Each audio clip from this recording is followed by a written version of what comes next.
I'm not usually keen on shutting down popular things because they're in bad taste.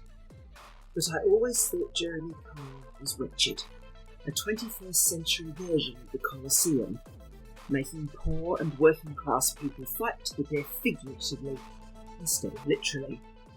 Its very popularity shows how we've never really lost our taste for humiliation as entertainment. After all, we still have Love Island, 2 suicides so far. Australia has Married at First Sight, and both countries over many years have had a number of really wretched television shows that have brought out the absolute worst in people's behaviour. That said, Love Island suicides appear to be a function of people enjoying fleeting fame while they're on the show and then losing it again when the series ends. The suicides are in a sense a response to relevance deprivation syndrome. Jeremy Kyle, by contrast, and its US cousin Jerry Springer, is heir to something very old and foundational to humanity. For this reason, in today's podcast, I'd like to introduce you to the role of the editor in the Roman ludi, or games, which were always in the plural. Now, editor is spelt exactly as it's said, and the word is the same as the role of the person in a newspaper or magazine. The editor, that's the masculine form, or the editrix, if the role was taken by a woman, was the showrunner or executive producer for a gladiatorial show. It was his or her job to set people against each other, to cultivate long-term rivalries, and to come up with something that he or she thought would be entertaining and captivating to the audience in question. You might want to know, how on earth did the word editor, someone who produces a gladiatorial show, finish up being the same word as someone who runs a magazine or newspaper? Remarkably, the correspondence is quite direct. In 1803, the word had stabilised in its modern form, as in the kind of person we associate with, say, running The Spectator or The Times. Gone through a period of development where it meant someone who brought forth, and edere, the verb form of editor in Latin, also meant to bring forth, but traditionally for the Romans it always meant to bring forth in the context of a gladiatorial show or some form of public entertainment. It then over time developed into meaning what it does today. And in any case, for both roles, ancient and modern, the truism, if it bleeds, it leads, remains on foot.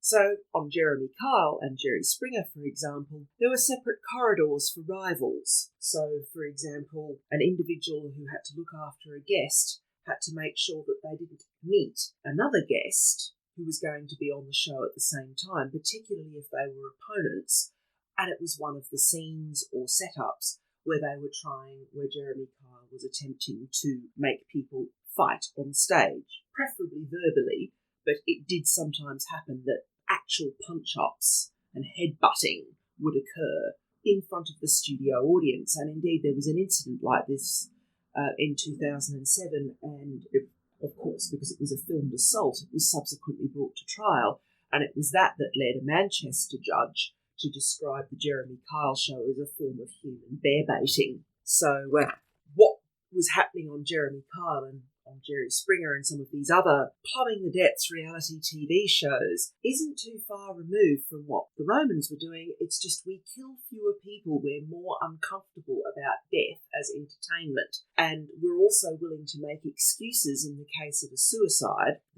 Jeremy Kyle was cancelled on the basis of a man failing a lie detector test on air, live on air, classic Jeremy Kyle, and then being in tears and distraught and contacting members of his family saying that the lie detector test had failed and killing himself afterwards.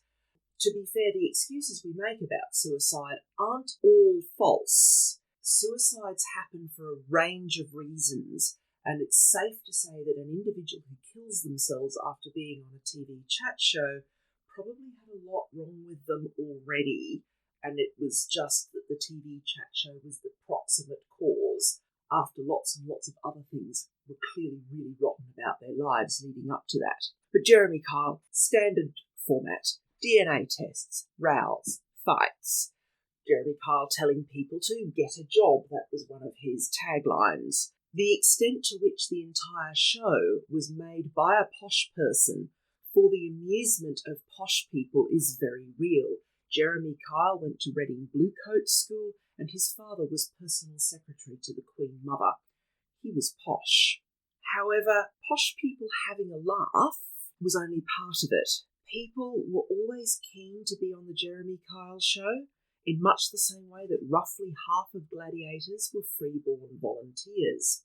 It was also watched by people from the demographic who featured in it. Although, of course, if it ever did feature celebrities, the same rule obtained in ancient Rome. Periodically, you'd get posh people who had plenty of money and social status signing up to be gladiators and wearing the uniform and taking the oath and so on and so forth. And this, of course, always provided a frisson for the audience, seeing someone who was their betters, an individual from a superior social class, debasing himself. It was a form of debasement. And so, in a sense, you can also see the ancestor of the modern I'm a celebrity, get me out of here. An interesting little background detail in context is that the role of editor was a high-status one. Someone who was an editor, masculine, editrix if you were a woman. It was worth aspiring to if you were from the upper middle classes. Maybe not from the senatorial or equestrian classes, the two top tiers in the Roman world, but certainly someone who'd done very well for themselves. This was a good gig. A very large contrast was to be made with someone who was the lanista. Now, the lanista was the person who trained gladiators and was often an ex-gladiator themselves, although not always. Some of them were ex-military. And to give you an idea of the contempt in which the lanista was held, the word lanista is derived from lanius, which means butcher, in Latin as in the person who butchers meat, and leno, which is the masculine form of the name of someone who runs a brothel. A madam was a lena. So they combined the role of butcher and pimp in the eyes of Romans. So it's a pretty nasty derivation, and that was a low-status occupation. But an editor was all right. You were a good person. I think it's probably in context worth saying here that the Jeremy Kyle show and Jerry Springer and Married at First Sight, The Only Way is Essex, Love Island, and even older shows, some of the crueler game shows like The Weakest Link, they speak to something very deep in us. And they're a reminder of what Thomas Sowell called the tragic vision, that sort of a human shadow self. If you've ever slowed down to rubberneck at a road traffic accident, you will also be aware that this is in you as well. It's quite difficult to be the person who says, I'm not going to look at that and I don't want to be involved in that or to take it seriously. And even in Roman times, the people who criticised gladiatorial shows and parents who didn't let their children go to them, for example, on the emperor's birthday, when it was typically schools would organise to take kids to special shows held for the emperor's birthday. The parents who always said, no, I'm not having little Julia or little Julius at that, it's disgusting, were Stoics. And Stoicism was overwhelmingly a middle class and upper class affectation. It wasn't something that poor people did. Just as with Jeremy Kyle, poor people in the Roman world like to watch people like themselves being pulverised. It was a form of there but for the grace of God. Go on.